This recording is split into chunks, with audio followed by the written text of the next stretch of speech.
이 시간 부족하고 연약한 종이 하나님의 위대하고 거룩하신 말씀을 붙들고 섭니다.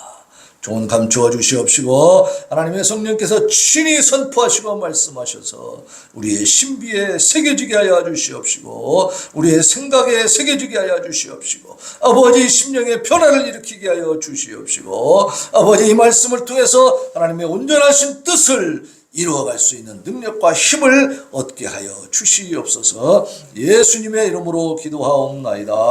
아멘. 인사합니다. 샬롬. 앞뒤로 좌우로 인사하겠습니다. 감사합니다. 반갑습니다. 감사합니다. 자, 우리가 신앙생활을 하다 보면 제가 이제 제일 좀 듣기 거북한 말 중에 하나가 뭐냐면 은혜로 하자 그 말인데 좋은 말이긴 합니다. 은혜는 좋은 거죠. 은혜는 값없이 주고 값없이 받는 거니까 너무 좋은 거야. 그런데 은혜로 하자고 하다 보니까 무슨 일이 생기냐면 불법, 부당, 위법, 탈법을 하면서 은혜로 하자고 하는 거예요. 그거는 은혜를 남용, 오용, 악용하는 겁니다. 그건 은혜가 아니에요. 예수님이 십자가에서 그 보혈의 피를 흘리신 것은 우리에게 은혜가 됩니다. 근데 예수님이 그 십자가의 보혈을 흘린 이유가 뭡니까? 하나님의 공의를 이루기 위한 거예요. 하나님의 공의는 뭐죠? 죄의 값은 뭐예요? 사망이라는 거예요. 그러니까 하나님 앞에 바로 서지 못한 자들은 영원히 멸망에 처해진다는 거예요. 그게 하나님의 법이에요. 저주받는다고 말해요. 그런데 우리가 하나님 앞에서 완전히 거룩하고 흠없이 점없이 의인으로 살 수 있느냐 이 말이지. 그게 너무 힘든 거예요. 아니 불가능해요. 오늘 이 시편에서도 그렇게 시인이 고백하고 있는데 우리는요 모태에서부터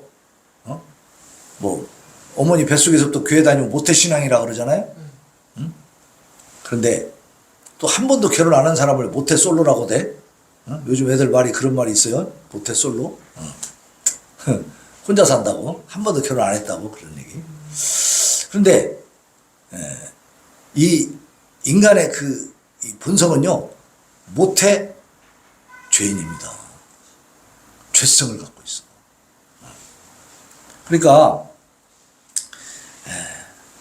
우리가 가지고 있는 이 아담의 범죄 이후로 가지고 있는 이 죄성 때문에 우리는 하나님 앞에 갈 수가 없는 존재인 거예요.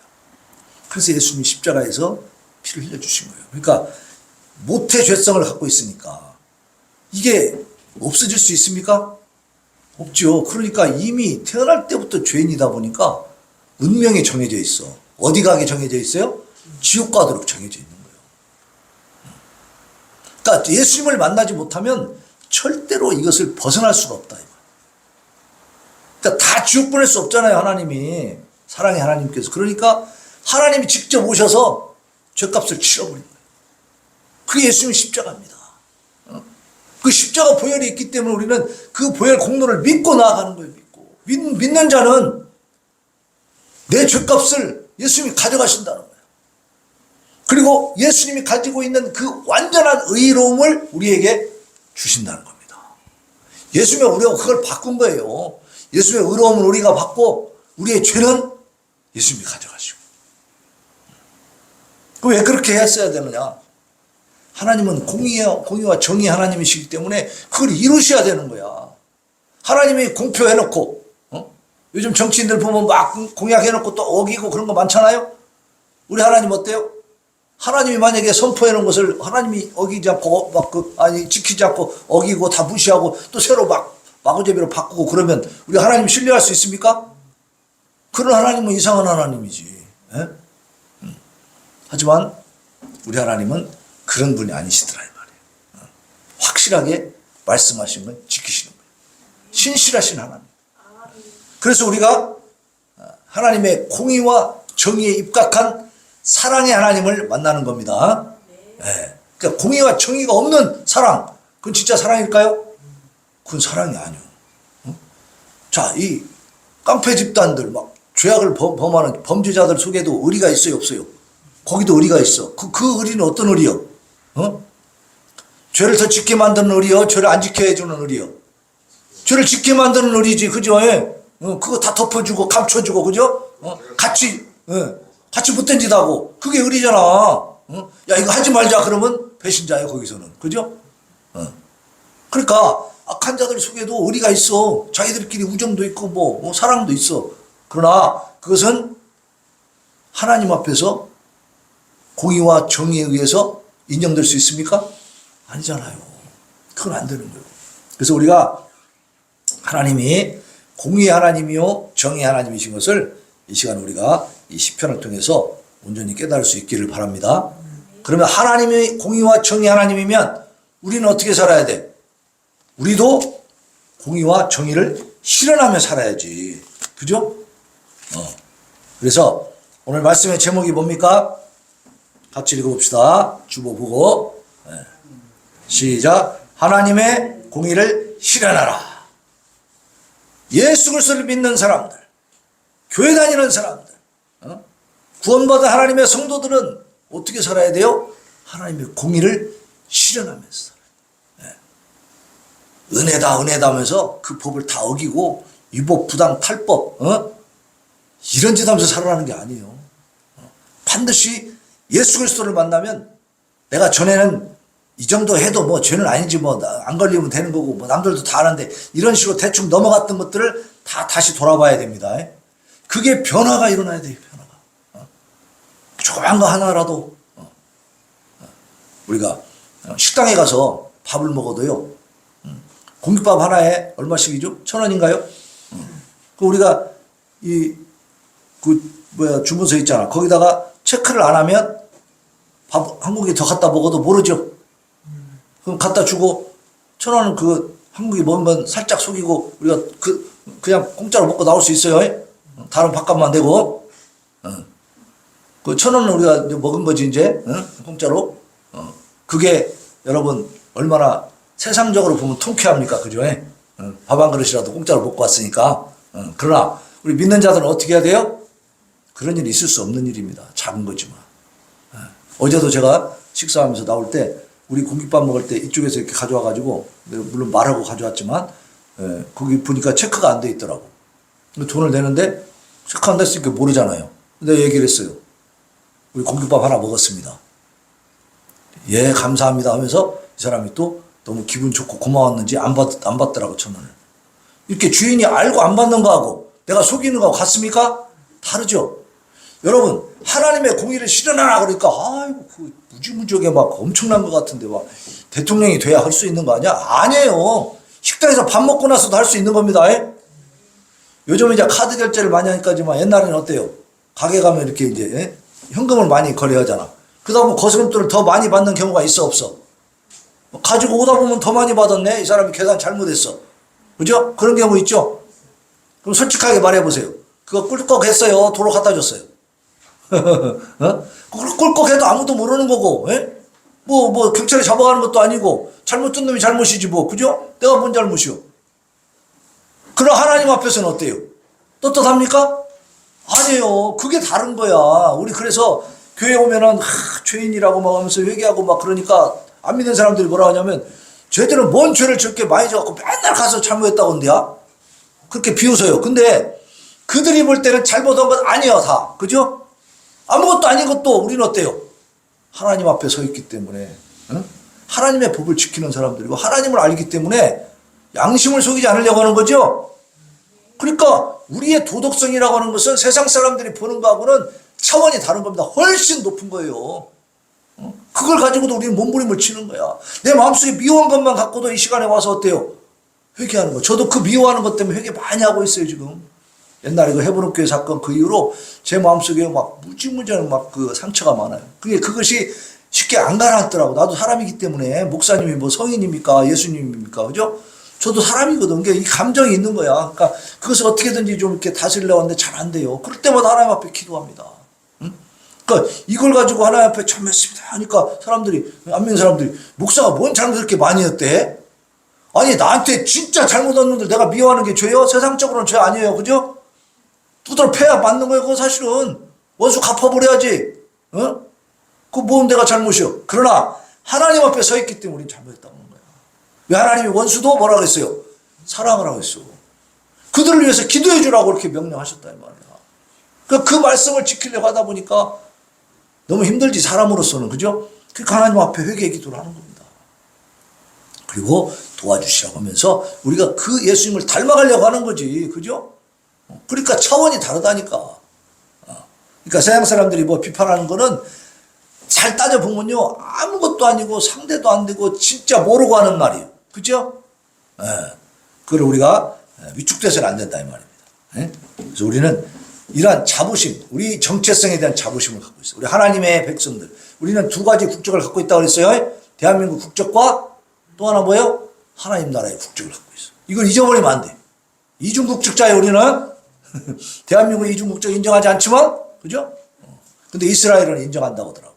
왜냐면 워낙에 2000년 동안 외국에서 산 사람들이 많잖아요.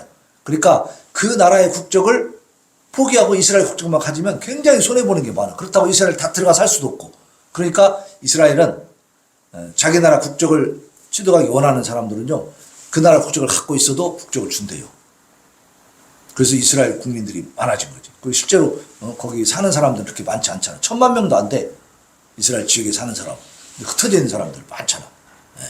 그 사람들을 이제 다 흡수하기 위해서 이중국적 허락해 주는데 우리나라는 이중국적 허락이 안 됩니다. 그래서 우리는 하나밖에 없잖아. 그런데 우리 믿는 사람들은, 예수 그리스도를 믿는 사람들은 국적이 몇 개라고요? 2개. 2개.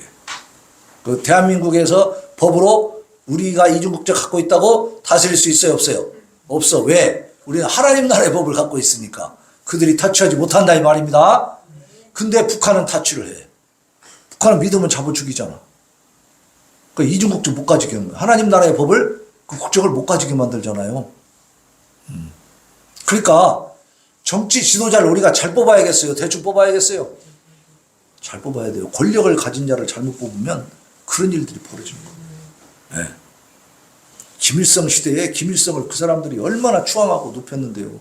그러니까 저런 독재가 쫙 흘러나버려요. 네. 자, 하나님의 관점에서 정치적인 견해도 나와야 되는 거예요. 그게 정상적인 크리스찬이에요. 그죠? 이 정당과 저 정당이 있는데 어떤 정당이 하나님의 뜻을 이루어가고 있는가, 이렇게 보시기를 바랍니다. 이 돈이 없으면 성도가 아니에요, 그거는. 그렇잖아요. 네.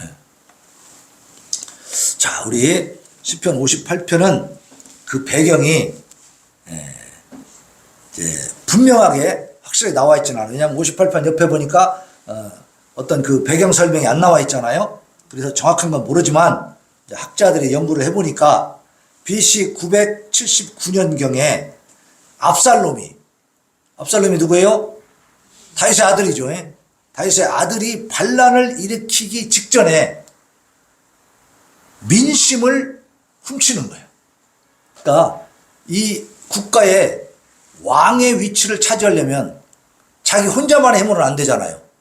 지지 세력이 있어야 되고 또 백성들의 또 지지가 있어야 돼. 그런 여론을 만들어야 돼. 그래서 지금도 여론전 하잖아요. 그러니까 이 압살롬이 머리를 쓴 거야. 이 똑똑한 사람이거든요, 이 사람이. 반란을 일으키기 전에 스스로 재판관이 돼가지고 교묘하게 백성들의 마음을 도적질하는 이런 악행을 보고 다윗이 지은 시일 것이다 라고 지금 추정을 하고 있는데요. 압살롬이 어떤 짓을 했냐면, 그때는 왕이 이제 성에 살잖아요. 예루살렘 성에. 그럼 백성들이 다 흩어져 살다가 문제가 생기면 왕 앞에 와서 재판받으려고 이제 오는 거야. 그러면 성 문 앞에 이 압살롬이 지키고 있다가 재판받으러 오는 사람들을 불러.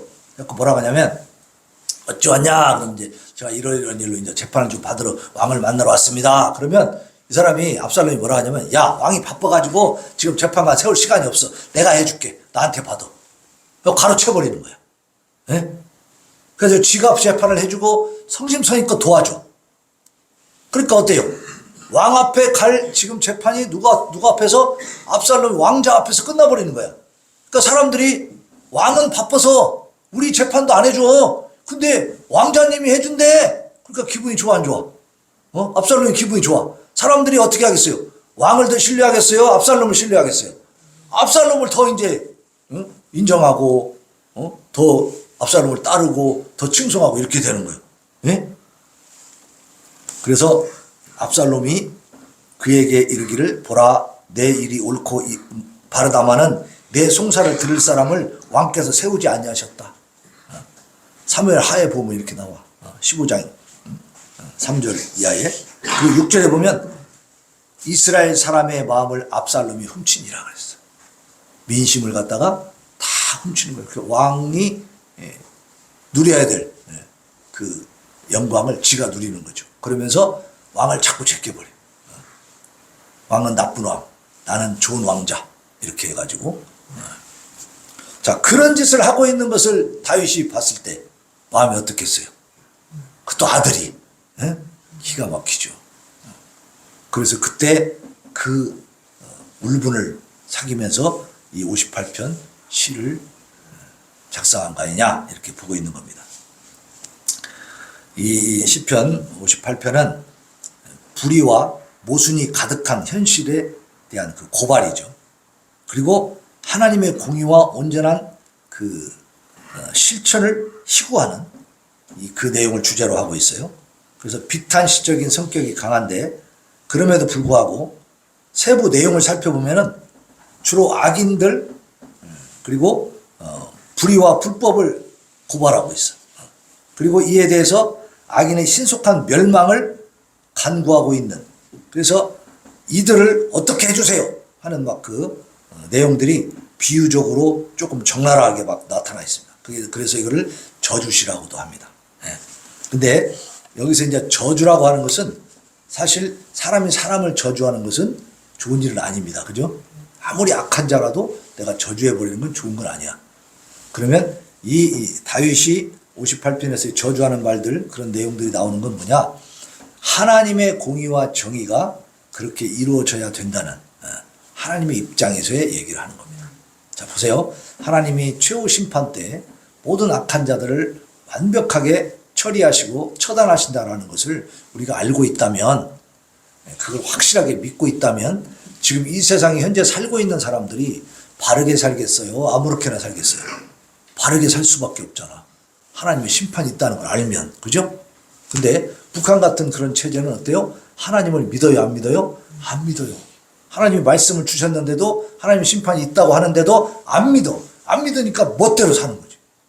악행을 저지르는 거야. 사람을 그냥 파리 죽이듯이 막 죽여버리는 거야. 지도 체제가 안 맞으면 무조건 막 굶기고 그냥 짐승 취급하고 심지어 생체 실험까지 한다고 하죠. 독극물 그 말하자면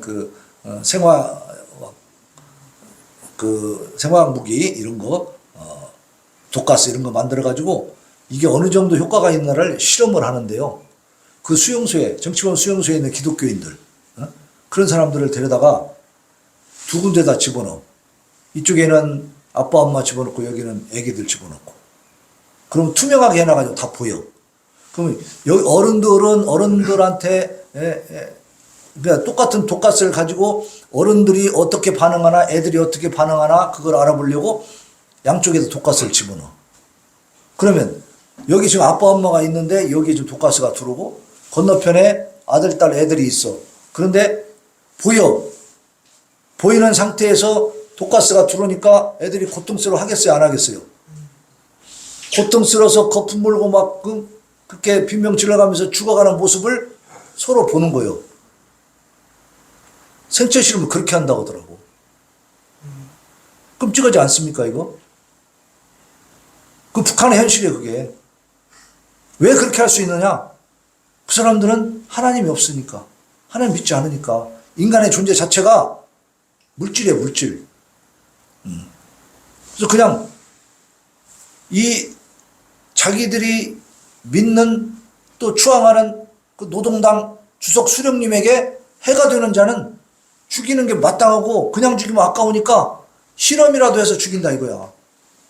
그러면 그들이 죽어가면서 공화국 자기 수령님에게 조금이라도 이렇게 공헌을 하는 게 되지 않냐 이거요. 이렇게 판단을 해버려요.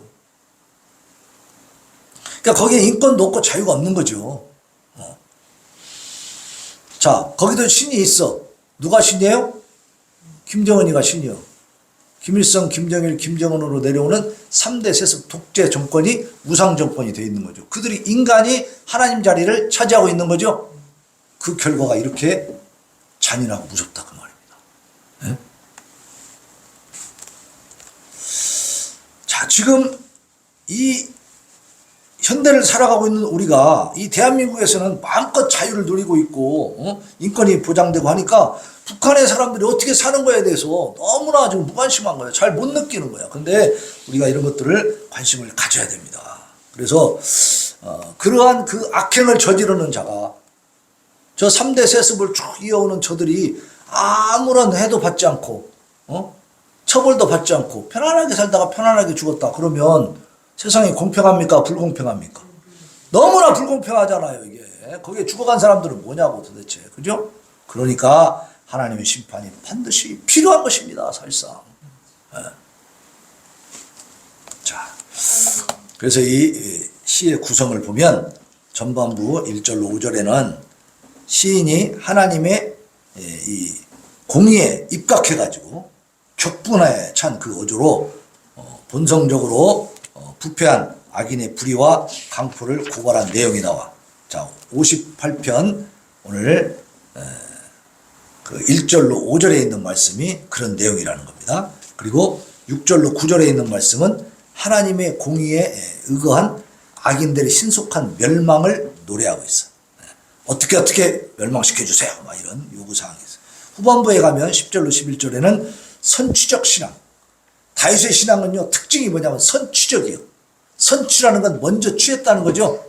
먼저 이루어요. 그러니까 기도하는 가운데에 현재 내가 동굴 속에 숨어서 아직까지도 자유로운 몸이 되지 못하고 사울 왕에게 쫓기고 있다 할지라도 또 지금 이 상황에서 압살롬이 지금 이렇게 왕의 그 어떤 민심을 왕에게 향하는 민심을 다 훔치고 있다 할지라도 그것이 지금 고쳐지지 않았다 할지라도 다시 말하면 환난과 핍박과 여러 가지 어려운 역경 속에 내가 지금 처해 있어서 기도하고 있는데 그것이 해결되지 않았다 할지라도 나중에 가면 다윗은 하나님을 찬양해요. 왜? 이루어졌다고 믿기 때문에. 확신에 찬 그 믿음이 있다 보니까 현재는 고통 속에 있어도 이미 이루어진 것 같은 그런 기쁨이 올라오는 거예요. 그걸 가지고 막 찬양해. 이거 선취적 신앙이에요. 우리가 하나님 뜻에 합당한 기도를 했다면 하나님이 이루어 주신다는 사실을 확실하게 믿으시길 바랍니다. 의심하지 말라고 말해요. 믿으면 이루어집니다. 근데 내가 한 기도가 하나님 뜻에 합당한지 그게 중요한 거지. 우리가 정확히는 알 수 없죠. 하지만 우리가 기도하는 가운데서 내가 악한 마음, 이기적인 마음, 뭔가 하나님 앞에 내가 좀 양심에 가축되는 그런 심정을 가지고 기도했다면 그것은 안 되는 거지. 하지만 내 마음속에서 정말 하나님 앞에 떳떳한 하나님이 기뻐하실 만한 그런 기도를 했다면 이루어진다는 걸 믿으시기 바랍니다. 반드시 이루어집니다. 때가 언제냐는 그것은 이제 하나님 손에 달려있는 거예요. 그걸 내가 정할 수는 없어. 그러니까 당장 이루어지지 않아도 하나님이 때가 되면 이루어주신다는 사실. 근데 그러한 선취적 신앙을 가지고 후반부에 가면 하나님을 또 찬양하고 의인들이 기쁨을 누리는 것을 지금 얘기하고 있어요. 자, 이 내용을 이제 살펴보면은 통치자들, 지도자들 얘기가 나와. 예. 그래서 이 정치하는 사람들이 반드시 성경을 봐야 됩니다. 하나님은요, 그들 이 각 나라의 통치자들 위에서 통치하는 분이십니다. 그들이 하늘 위에 나를 통치하는 진짜 통치자, 우주의 통치자가 계시다는 사실을 믿는다면 함부로 하겠습니까? 함부로 할 수 없는 거예요. 그런데 그걸 믿지 않으니까, 그걸 인정하지 않으니까 함부로 하고 악행을 저지르고 그 나라를 망하게 만들고 백성들을 고통에 빠뜨리는 거예요. 오늘도 통치자들아, 인자들아 이러면서 이 지도자들에 대해서 지금 1절과 2절에서 고발을 하고 있습니다. 같이 한번 읽어봅시다. 58편 1절, 2절 시작. 통치자들아, 너희가 정의를 말해야 하거늘 어찌 잠잠하냐. 인자들아, 너희가 올바르게 판결해야 하거늘 어찌 잠잠하냐. 아직도 너희가 중심에 악을 행하며 땅에서 너희 손으로 폭력을 달아주는도다. 그러니까 통치자들, 권력을 잡은 자들은요 그만큼 책임이 큽니다. 그들은요 못된 짓을 할 수 있잖아. 악한 짓을 자기 손에 피 안 묻히고 다 할 수 있잖아요. 어? 그러니까 정신 바짝 차려야 돼. 자기 위에 통치자가 있다는 걸 알아야 된다고. 오늘도 말씀하시고 정의를 말해야 되는데 왜 잠잠하냐. 응? 올바르게 판결을 해야 되는데 어떻게 잠잠하냐. 왜 잘못된 판결을 하고 있냐. 왜곡된 판결. 이 판사들의 권한이 대단하잖아요. 징역하면 딱 잡아 넣는 거잖아. 그 사람이 잘못 판결하는 것이 얼마나 큰 피해를 줍니까. 그죠? 근데 잘못된 판결을 하고도 그냥 뻔뻔한 거야. 뻔뻔해. 그러니까 이게 문제가 되는 거죠. 거기에 대해서 이 시인은 지금 확실하게 경고를 주고 있는 거예요. 너희들 왜 그러냐? 고발하고 있는 거죠. 아직도 너희가 중심에 악을 행하며 땅에서 너희 손으로 폭력을 달아주는다. 옛날에 우리 자유당 시절에도 그런 일이 있었죠. 정치 깡패들 불러가지고 막 야당이 무슨 대회 하려고 가서 막 뜬판 부리고 그죠? 이게 폭력적인 것을 이 권력자들이 동원하는 거예요. 동원해. 이거 결코 하나님 뜻에 합당한 일이 아닙니다. 분명하게 이들의 죄를 고발하고 있는 거예요. 지금 지도자들이 뭘 잘못하고 있는지. 정의를 왜곡시키고 그리고 폭력을 행사하는 이런 모습들. 자, 그리고 그들의 중심에는 오로지 악을 도발하는 것뿐이에요. 부당한 판결로 백성들을 압제하고 해롭게 하고 있다 그 말이죠. 창세기 6장 5절에 보면 여호와께서 사람의 죄악이 세상에 가득함과 그의 마음으로 생각하는 모든 계획이 항상 악할 뿐임을 보시고 그랬어요. 그리고 땅 위에 사람 지은 것을 한탄하셨다. 그러니까 노아의 홍수 심판이 왜 오느냐? 하나님이 잔인해서 오는 게 아니에요. 어떤 사람은 구약의 하나님은 잔인한 하나님이래. 천만의 말씀입니다. 거기 들어가 보면 하나님의 그 애타는 마음이 절절히 나와 있어요. 이 노아를 통해서도 방주를 짓게 하면서 120년 동안 기회를 준 거예요. 그 배를 짓는 과정에서 노아가 얼마나 많이 얘기를 했겠어요. 그 주변 사람들한테. 하나님이 심판하신다고 한다. 너희들 하나님 앞으로 돌아와라. 이 타락하고 부패한 것들, 악한 짓을 그만하고. 왜냐하면 창조주 하나님이 모든 만물을 창조하시고 인간을 창조한 목적이 있잖아요. 하나님께 영광 올려드리라고 한 거야. 근데 하나님께 영광을 안 올려드리고 자기들끼리만 노는 거예요. 막 시집가고 장가가고 먹고 마시고 막 즐기는 일에만 있지. 하나님의 관심이 없는 거예요. 하나님을 사랑하고 이웃을 사랑하는 거지. 하나님을 제껴놓고 이웃만 사랑하는 그건 아닙니다. 그러니까 우리가 생각해야 될 거 뭐냐면 우리를 만드신 분이 계시다는 사실이죠. 우리한테. 아담도 그걸 잊어버려가지고 그 만드신 분한테 도전했다가 쫓겨난 겁니다. 그러니까 지금도 그런 사람들이 너무나 많지. 지금도 하나님 도전하고 뭐 무시하고 막 그러고 살잖아요. 안 보이니까. 그렇지만 그것은 잘하는 짓이 아니에요. 죄를 쌓아가고 있는 거예요. 반드시 하나님의 심판 때는 무섭게 그 사람들이 징벌을 받게 되는 거예요. 멸망당하는 거예요.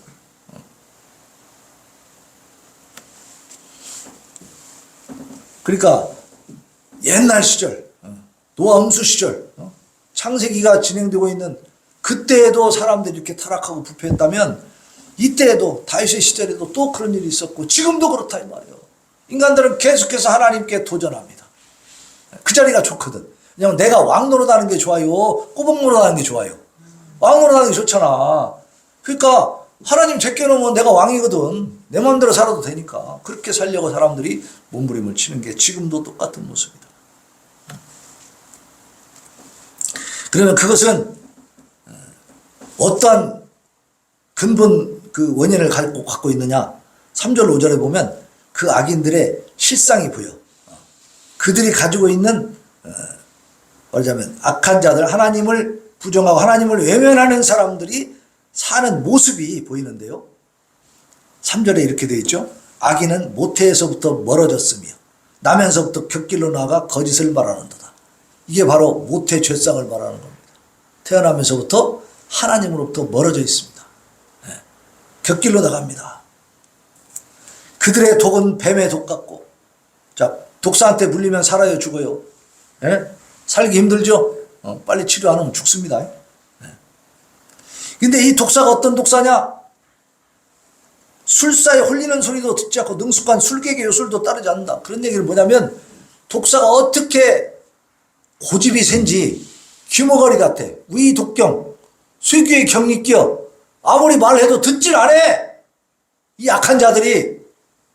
예?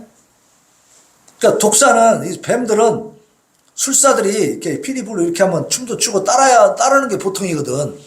어?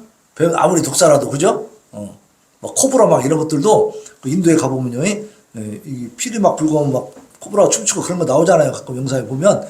이렇게 이제 자기를 훈련시킨 조련사한테 따른단 말이야. 그게 일반적인 모습인데, 이놈의 독사들, 이 악한 독사들은 어떠냐?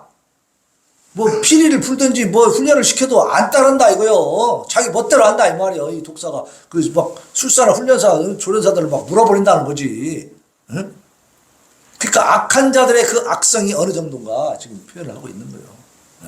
그러니까 하나님을 등지고 하나님을 외면하는, 하나님을 도전하는 자들은요, 그 극악무도함이 상상을 초월한다 그 말이에요. 그렇게 하면서도 양심의 가책을 받는 게 아니고 어때요? 떳떳하고 당당해 너무나. 금방 얘기 저쪽에서 했다가 이쪽에서 뒤집어서 거짓말해도 하나도 부끄럽지 않아 그 사람들은. 이런 악함을 가지고 있는 게 이게 다윗이 이야기하는 세상의 악한 자들의 모습이다. 참 이게 당장은 승리하는 것처럼 보이지만 이렇게 부패하고 정말 악독한 자들을 하나님이 그냥 두시겠느냐 그 말이야.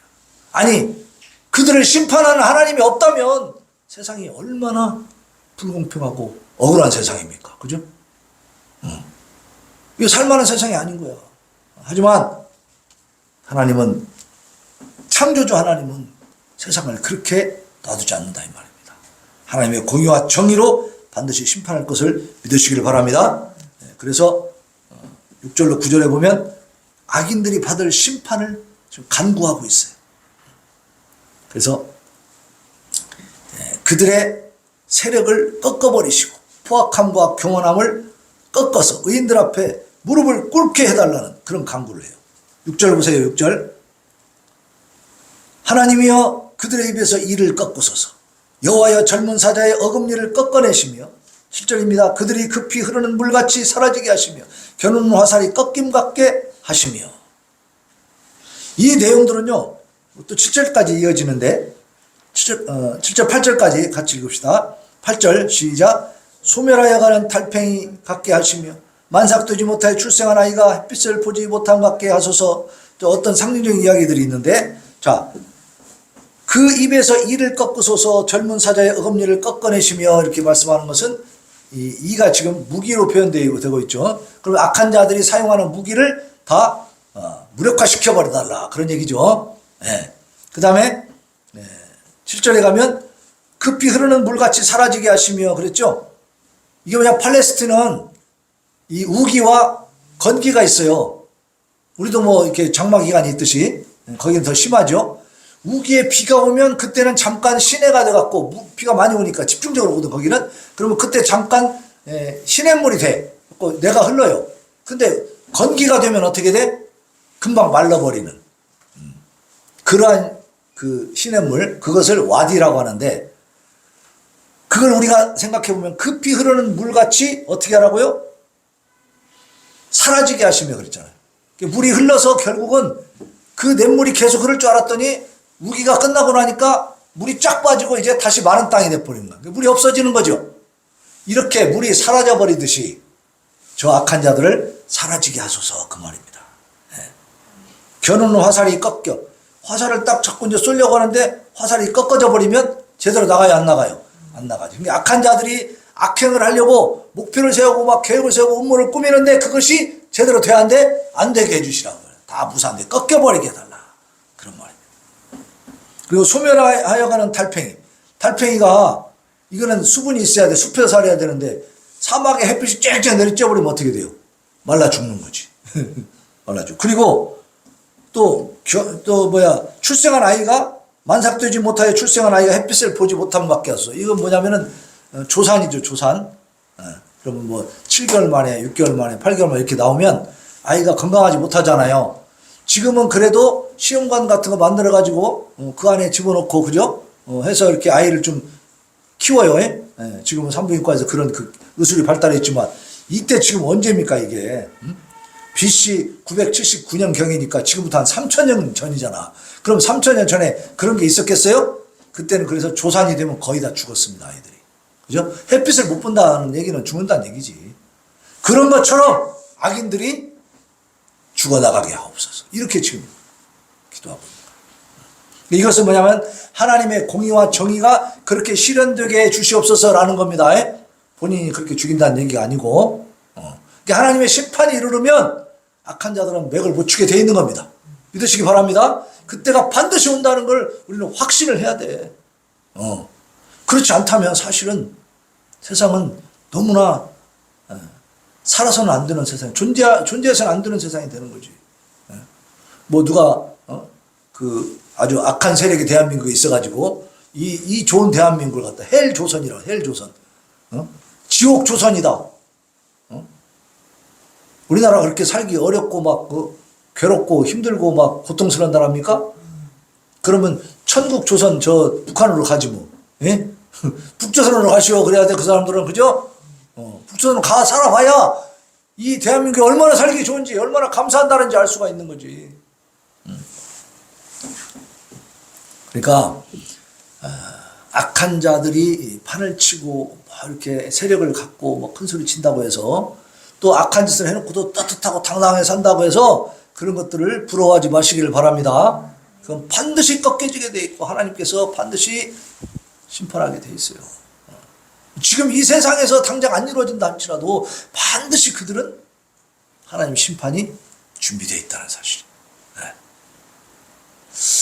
그래서 또 9절까지 9절도 보면은 가시나무 불이 가마를 뜨겁게 하기 전에 생나무든지 불 붙는 나무든지 강한 바람으로 휩쓸려 가게 하소서. 이것도 우리나라에서는 잘 이해가 안 되는데 이 사막 지역에 가면요 막 밤에 추우니까 나뭇가지들 갖다 놓고 막 떼는 거야. 근데 거기는 또 강풍이 잘 분대. 센 바람이 불어가지고 나뭇가지 쌓아놓고 이제 좀 떼려고 하는데 싹 날아가 버린다는 거야 나무가. 그럼 어때요? 그 추운 데서 또 막 그 추위를 견디면서 얼어 죽기도 하고 막 그럴 거 아니에요? 그러니까 그런 식으로 그들이 하고 있는 모든 그 악한 시도가 다 그렇게 없어지게, 무산되게, 깨어지게 해주십시오. 날아가게 해주십시오. 그런 기도를 하는 겁니다. 그리고 이제 10절로 11절에 가면 선취적 신앙이 여기서 나와. 자, 10절 같이 읽어봅시다. 10절 시작. 의인이 악인의 보복당함을 보고 기뻐하며 그의 발을 악인의 피에 씻으리로다. 그랬죠? 이야, 이거 굉장히 놀라운 얘기입니다. 자, 반드시 그 마지막 때가 되고 하나님의 심판 때가 되면 악인들은 보복을 당합니다. 이건 뭐냐면 하나님의 심판을 받는다는 얘기인데 그 심판을 보면서 의인들이 악인의 피에 발을 씻는다 그랬잖아요. 발을 씻으려면 어떻게 해야 돼? 물이 발목까지는 차야지. 이게 무슨 얘기냐면요. 굉장히 무서운 말입니다. 악인들이 보복을 당해가지고 그 피를 흘려서 바닥에 흐르고 있는데 어느 정도 흐르고 있냐? 발목이 찰 정도로 그렇게 피가 흐른다는 거야. 그러니까 이게 처절한 심판이죠. 너무 잔인하죠. 잔인하긴 잔인해요. 그러니까 심판 받지 않게 살아야지. 심판을 보고 잔인해요 그럴 것이 아니라 심판 받지 않도록 잘 살면 되죠. 그렇지 않습니까? 그러니까 이 악한 자들이 하는 짓은 너무너무 잔인하고 상상을 초월합니다. 아까 얘기한 것처럼 그런 생체 실험이나 아니면 사람을 일렬로 예수 믿는 사람들 예배 드리다가 들킨 사람들을 쭉 뉘어놓고 여기 도로 공사할 때 보면 큰 쇳덩어리 그 롤러 있잖아요.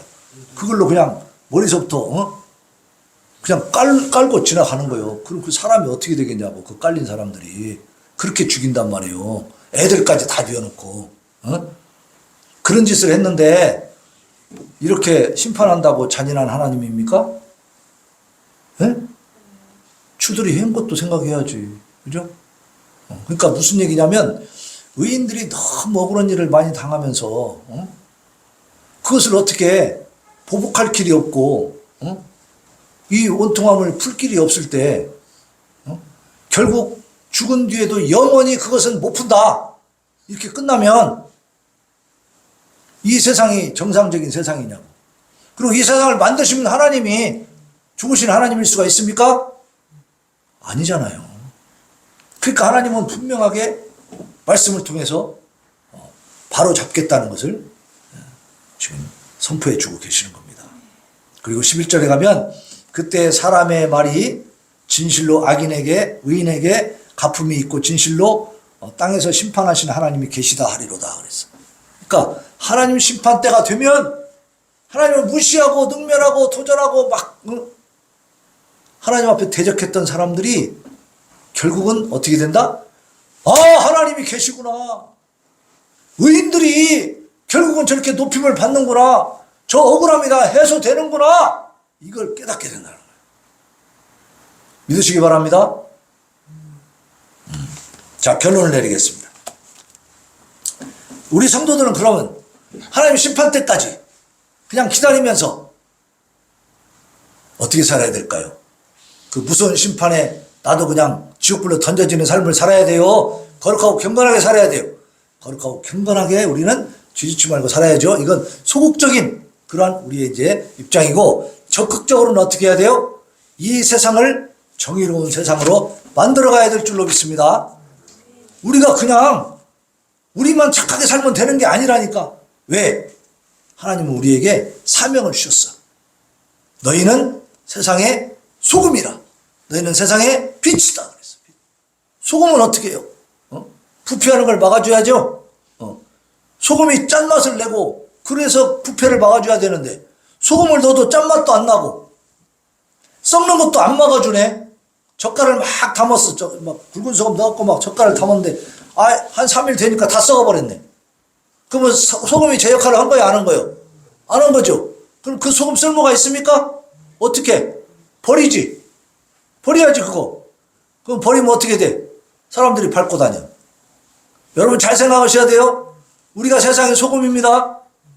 근데 세상이 부패하고 썩어가는 것을 내비두고 있어. 아무런 역할도 안 해. 그럼 우리가 쓸모가 있어 없어? 쓸모없는 소금이 돼버리는 거야.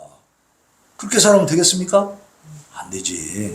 네. 우리는요, 소극적으로 우리가 착하게 살아야지만 그걸로 끝나는 게 아니고 더 나아가서 세상을 변화시켜야 됩니다.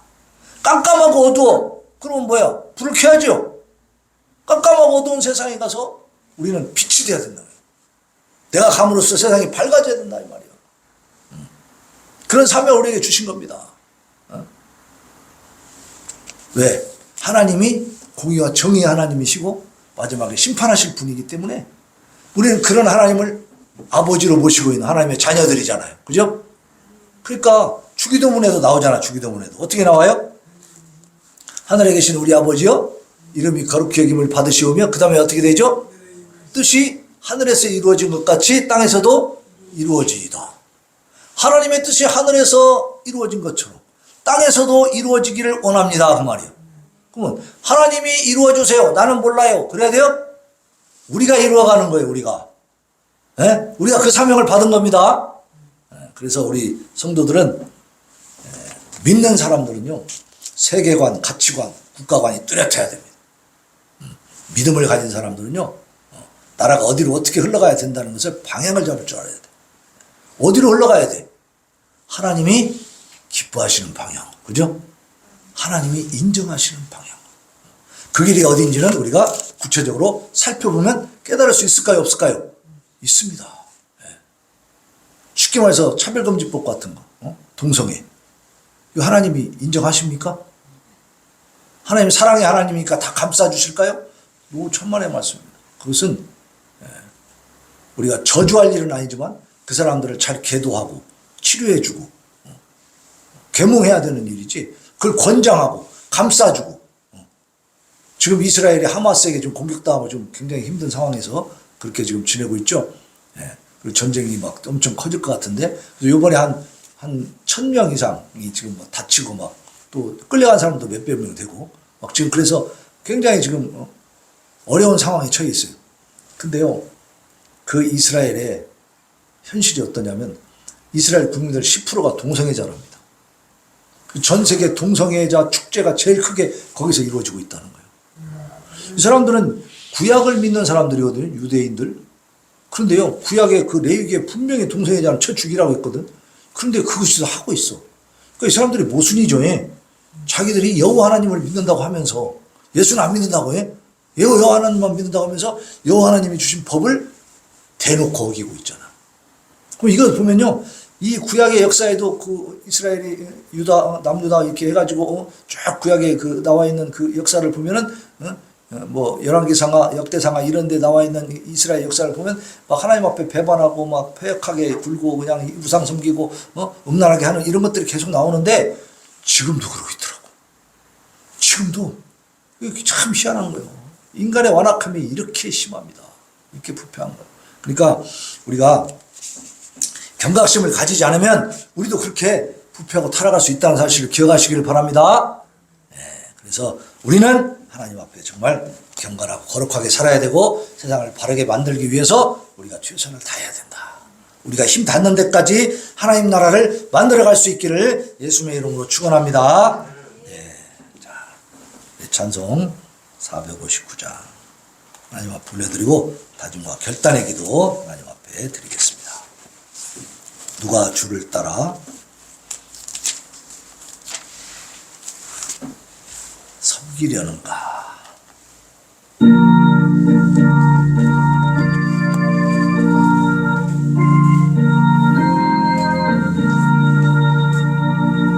누가 주를 따라 섬기려는가? 누가 죄를 떠나 주만 따를까?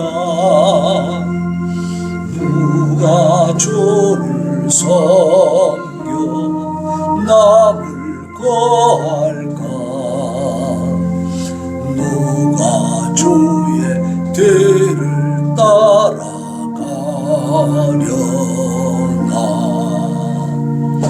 버러심을 받아 주의 은혜로 주를 따라가세 주만 따르네. 세상 영광 위에 따름 아니요 크신 사랑이네. 주만 따르고 주가 내려주신 은혜 힘입어 주의 뒤를 따라 힘써 일하네. 버르심을 받아 주의 은혜로 주를 따라가세 주만 따르네.